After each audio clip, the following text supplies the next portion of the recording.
Assalamualaikum warahmatullahi wabarakatuh. Waalaikumsalam warahmatullahi wabarakatuh. Terima kasih pada kawan-kawan yang telah bergabung pada malam ini. Terima kasih juga untuk Vinka sama Bella yang bergabung.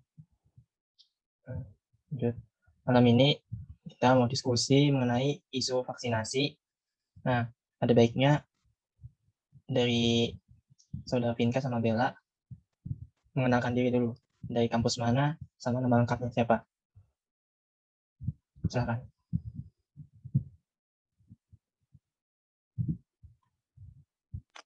Siapa dulu nih yang ngomong? Aku atau Bella? Kamu aja, Vin. Vinka. Hai, kenalin nama aku Vinka Mutia Santika dari Akbar Bakti Usada Cikarang, Bekasi, Jawa Barat.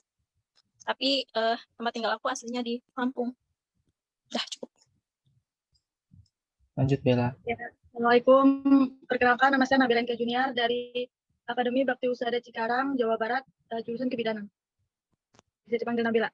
Asalnya dari Lampung. Terima kasih. Oke. Kenal. Ya.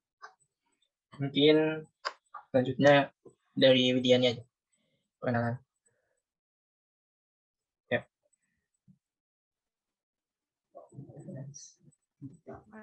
Kan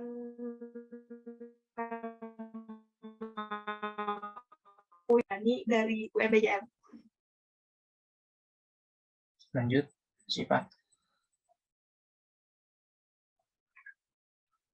Perkenalkan, nama aku Nur Sifa Rahayu, bisa dipanggil Sifa dari UMBJM.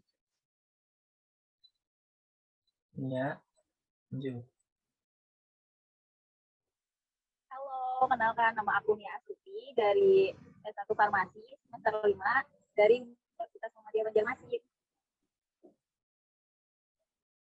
Helena Amanda. Halo, perkenalkan, nama aku Helma Amanda, bisa dipanggil Helma. Aku dari Fakultas S1 Farmasi Universitas Muhammadiyah Banjarmasin. Terima kasih. Selanjutnya Triani. Ya, Assalamualaikum warahmatullahi wabarakatuh. Perkenalkan, nama aku Riani dari Fakultas S1 Farmasi Universitas Muhammadiyah Banjarmasin. Salam kenal. Yang kenal juga Riani. Oke. Ini aku mengenalkan diri juga. Oke, baik. Kenalkan, nama aku Muhammad. Bisa dipanggil Ahmad. Aku dari Fakultas Farmasi semester 5 Universitas Muhammadiyah Banjarmasin. Nah, baik.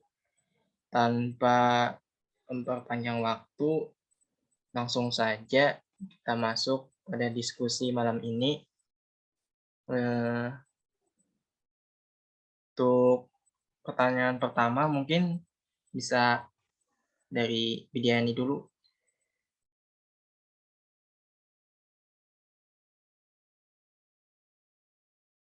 Jadi mau nanya, menurut kalian berdua, faktor apa saja yang membuat masyarakat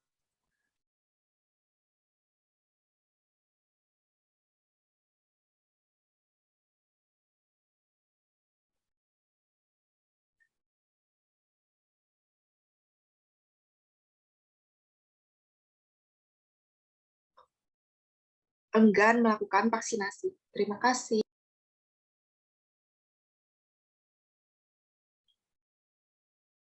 Mungkin bisa dijawab langsung. Sabianka atau Bella? Menurut pendapat pribadi aja.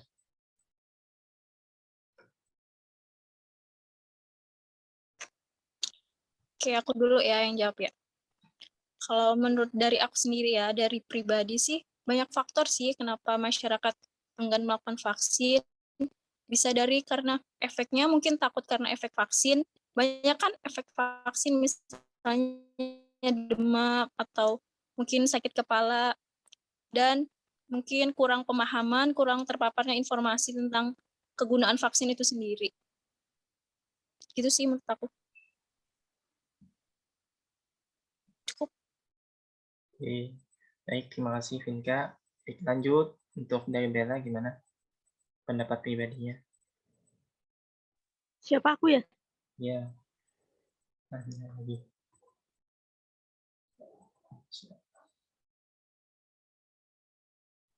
Ya kalau menurut aku sih kan banyak tuh yang beredar sekarang kan beredar tuh isu-isu tentang vaksin yang sama kayak Pinka tuh yang efek sampingnya. Nah, terus membuat masyarakat tuh jadi nggak mau buat pakai vaksin itu gitu.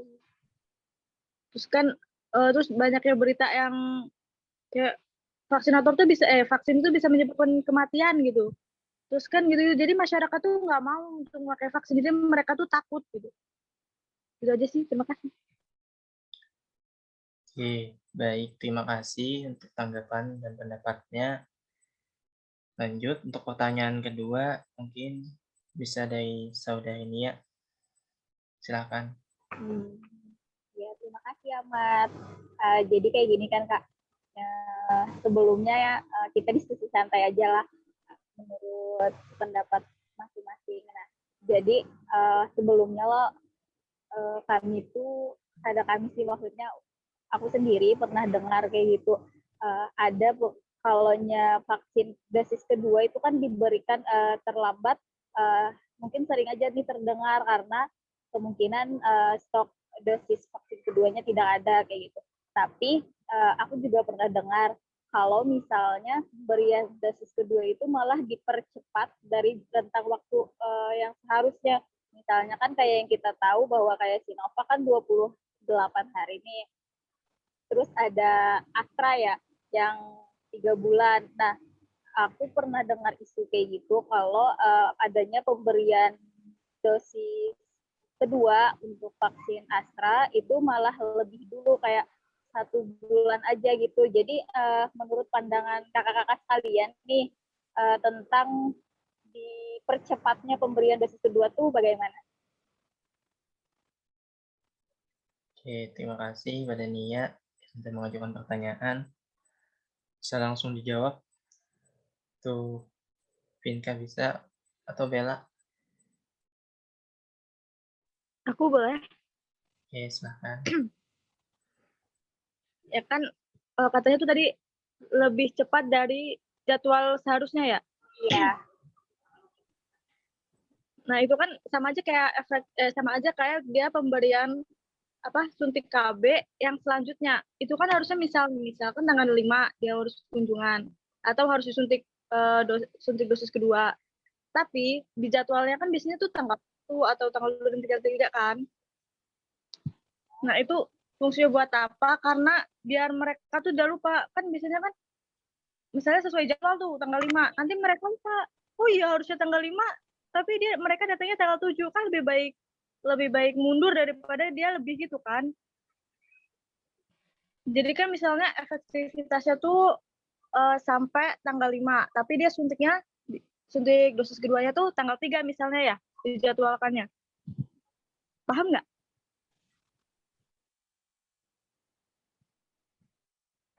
Jadi berarti kalau menurut kakak sendiri lebih baik dipercepat ketimbang telat ya?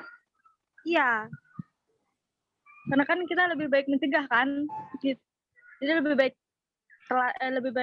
duluan gimana sih? Lebih baik suntik, lebih baik lebih awal dari jadwal gitu. Jadwal sebenarnya gitu. Tapi kan misalnya nih kan adanya batas waktu tertentu tuh ditetapkan nih untuk mencapai optimalnya gitu kan. Nah, apa menurut kakak juga dipercepat atau diperlambatnya juga tetap sama saja mengurangi tingkat optimalnya? Kalau menurut saya sih iya gitu. Karena kan batasnya harusnya tanggal 5, jadi tuh kurang efektif gitu loh. Lebih baik kan, oh itu masih ada tuh kandungan obatnya. Nah, dia suntiknya tanggal 3.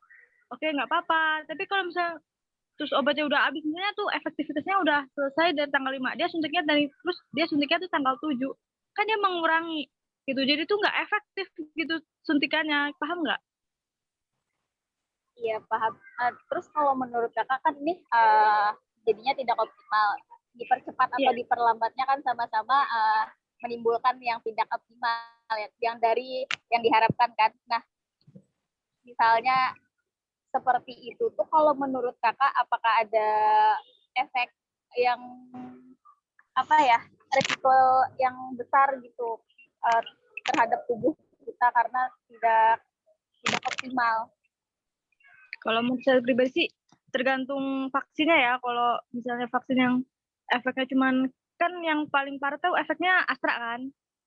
Iya. Selain itu kan mungkin menurut aku nggak ada efek samping yang fatal gitu ibaratnya. Nggak ada sih. Nah, kalau misalnya jangkanya terlalu panjang, misalnya di tanggal 5, lalu dia kunjungannya di akhir bulan atau 1 bulan kemudian, mungkin ada ya. Karena aku belum pernah menemuin juga sih, kayak dia tuh telatnya beberapa bulan, tapi efek sampingnya sampai ke fatal itu belum pernah. Karena saya juga tuh suntiknya kan, saya Sinovac ya, dari bulan 5 tuh suntik yang pertama. Nah yang kedua itu harusnya kan 1 bulan yang akan datang kan. Tapi saya suntiknya Agustus kemarin gitu. Tapi katanya nggak apa-apa, nggak masalah gitu. Nggak ada efek samping yang mengacau ke sana gitu kan. Terima kasih. Sama-sama. Terima kasih. Ya, sama-sama. Oke, baik, lanjut. Mungkin untuk pertanyaan selanjutnya bisa kita serahkan kepada Sipa. Silahkan.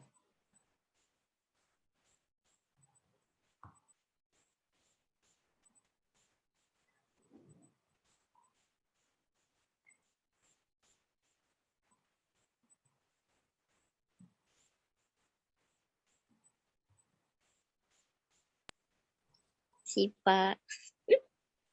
Santai. Oh,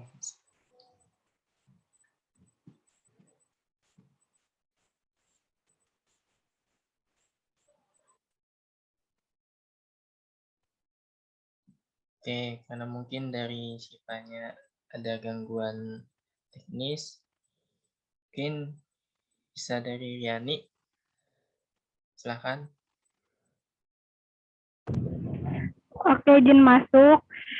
Jadi gini, kan aku punya tetangga nih, dia itu meninggal, isunya itu karena melaksanakan vaksinasi dalam keadaan kurang fit. Jadi itu menurut kakak-kakak berdua bagaimana? Oke, bisa langsung dijawab. Mungkin dari Pinka dulu. Oke, pertanyaan tadi meninggal karena habis vaksin ya, dan badannya kurang fit gitu ya. Menurut saya Iya, sih Kak. vaksin itu bukan faktor utama dia kematian sih menurut saya. Mungkin karena ada faktor lain, misalnya dia badannya kan tadi bilang kurang fit. Karena efek vaksin itu membuat orang tersebut demam, misalnya ada efek sampingnya demam atau sakit kepala, dan orang itu pun lagi tidak fit, mungkin jadi nambah parah tuh penyakitnya kan. Jadi terus apalagi orangnya itu kurang penanganannya kurang. Jadi bisa sampai kematian sih, tapi bukan penyebab utama kematian sih menurut saya. Gitu. Oke.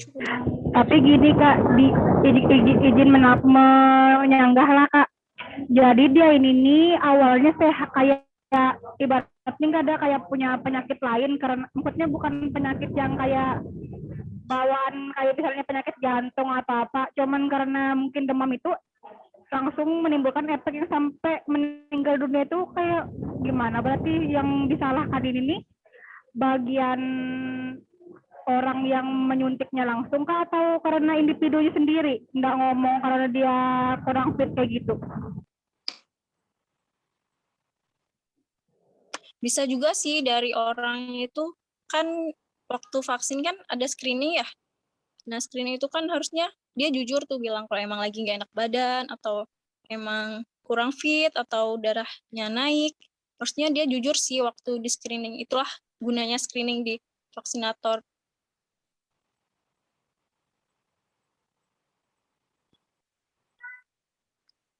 Ada lagi yang mau menambahkan atau mau? Oke Kak, oke, udah. Terima kasih banyak. Ya, sama-sama. Terima kasih Vinka sama Riani. Mungkin dari pendapat Bella, silakan.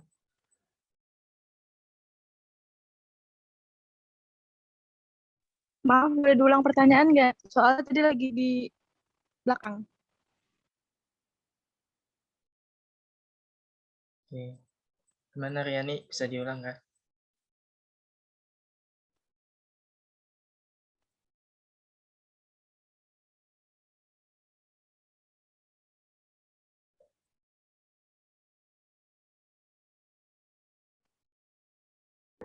Pertanyaanku kayak yang diulang. Iya. Muhammad. Iya, boleh Kak. Boleh diulang. Soalnya tadi Jadi kan punya tetangga, terus tuh dia jadi kan aku punya tetangga, nah terus tuh dia mengalami meninggal dunia karena setelah melaksanakan vaksin, karena dia juga vaksin itu dalam keadaan kurang fit kayak gitu Kak. Apakah jelas? jelas.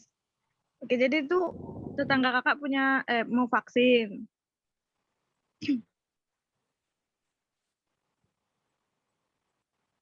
Halo?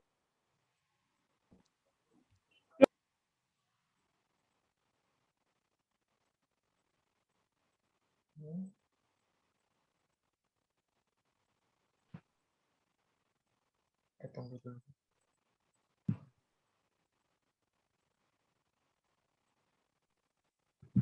Halo, suaraku putus-putus nggak?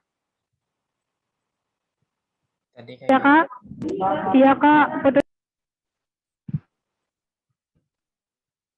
kalau di tempatku aman aja sih suara Bella.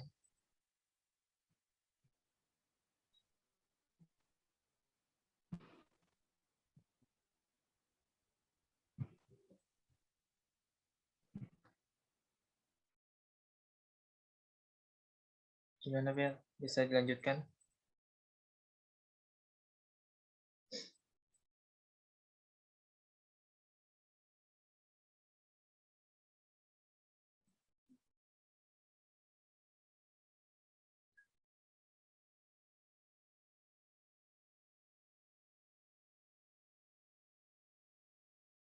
Baik. Mungkin karena dari Bella-nya ada gangguan sinyal, mungkin bisa dilanjutkan untuk pertanyaan berikutnya. Dari Sipa, udah bisa? Bisa. Nah, jadi Kak, bagaimana pendapat Kakak tentang persediaan vaksin di Indonesia ini?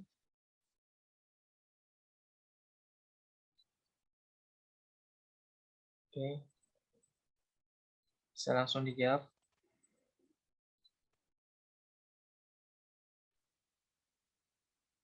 Menurut saya sih udah lumayan bagus ya. Kayaknya dosisnya semakin hari kayaknya udah semakin nambah, udah banyak juga yang pasien. Banyak juga orang yang udah divaksin di Indonesia. Jadi cukup sih, cuman menurut saya ya kurang sih, kan masih banyak yang belum merata ya di Indonesia. Jadi harus ditambah lagi dosis vaksinnya. Oke. Gimana? Dari Sipa ada tanggapan?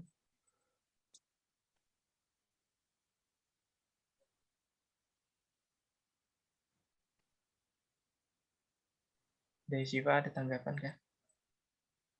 Dari jawaban Kakak Vinka?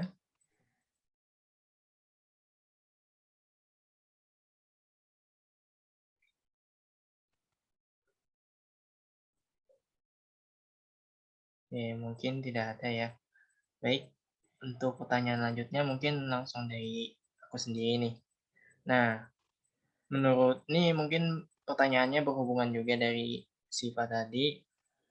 Pertanyaannya, menurut kakak nih, faktor apa yang menjadi penyebab persentase vaksinasi di Indonesia itu dianggap masih belum merata Apakah dari mungkin penduduknya memang nggak penduduk asli di tempat, maksudnya misalkan dari Kalimantan Selatan, ada yang tinggal di daerah Jawa.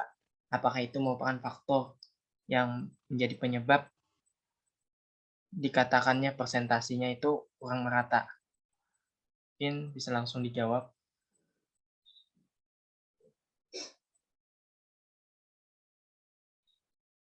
Keluar ya.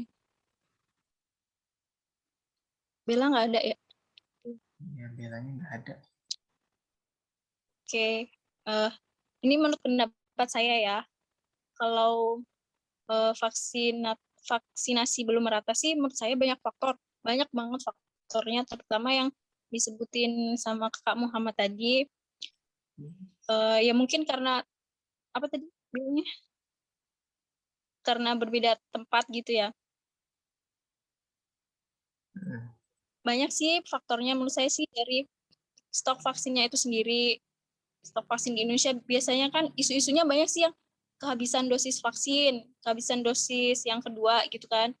Terus menurut saya stoknya kurang itu banyak faktor juga, misalnya dari persediaannya, misalnya dari negara lain untuk ngirim ke Indonesianya lambat karena masih produksi, atau mungkin dari Indonesianya juga masih proses pengujian BPOM, bisa juga.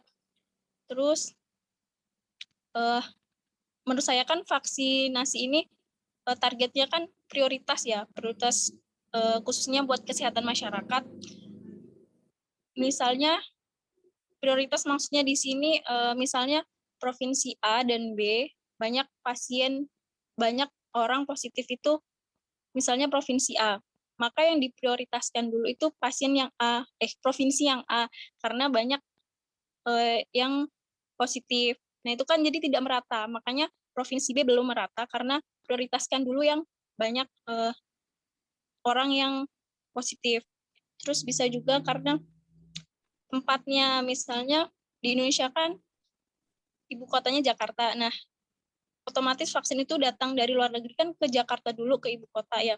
Terus mau ngirim ke Papua itu kan perlu waktu, perlu transport, perlu jarak. Itu juga bisa faktor buat vaksin belum merata. Terus juga bisa dari logistik, misalnya kan vaksin ini kerjasamanya biasanya sama puskesmas ya, karena dia nomor satu buat kesehatan masyarakat, puskesmas. Nah biasanya di puskesmas kurang adanya apa sih, kotak yang buat wadah dosis vaksinnya itu, apa ya namanya, itulah pokoknya kulkas pendingin buat wadah vaksinnya itu misalnya belum ada di puskesmas, itu juga bisa salah satu faktornya. Terus kayak ice pack gitu, ice pack yang buat pendingin di dalam kulkasnya itu yang kayak apa sih, kayak es gitu, pack gitu, itu juga misalnya di puskesmas itu belum ada peralatan yang lengkap, bisa juga jadi faktor kenapa vaksinasi belum merata. Oke, baik. Cukup sih. Baik, terima kasih untuk Kak Vinka atas jawabannya.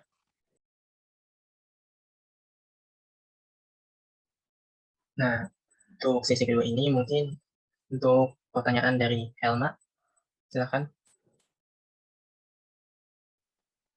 Izin bertanya Kak, untuk kalian berdua, untuk vaksin yang biasanya seharusnya diberikan 2 dosis, nah apa akibatnya jika dosis kedua tidak diberikan? Terima kasih. Oke, baik. Terima kasih pertanyaan dari Helma. Mungkin bisa langsung dijawab dari Bella atau Vinka.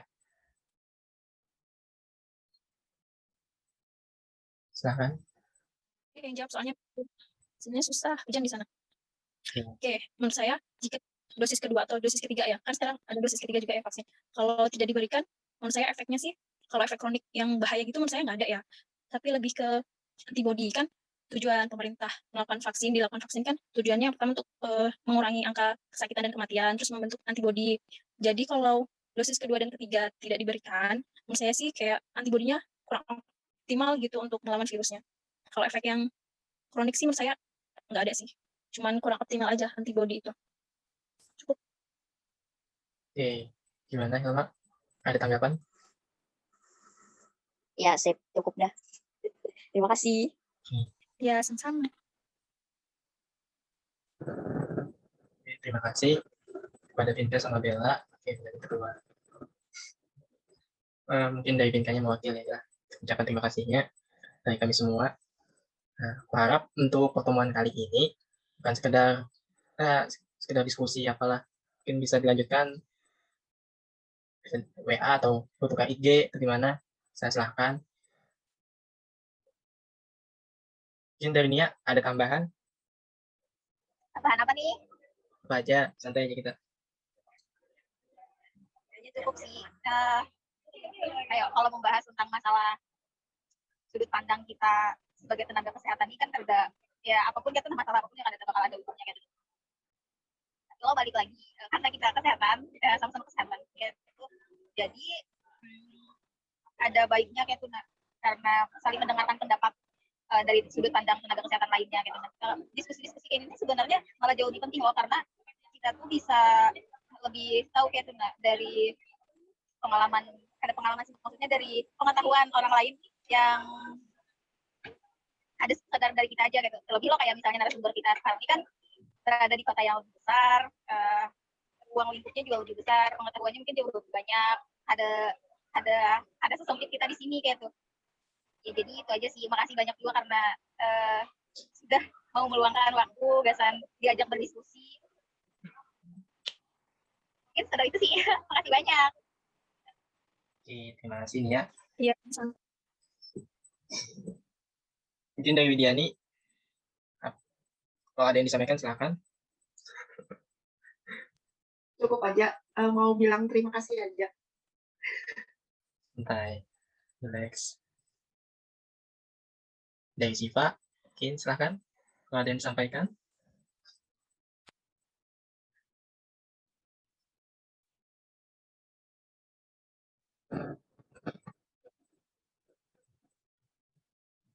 Yuk, tarik napas yuk, bisa yuk.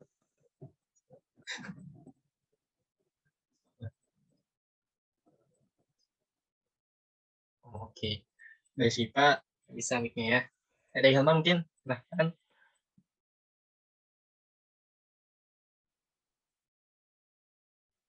Kededa matanya. Apa tuh pada dada? Terima kasih banyak aja ya guys.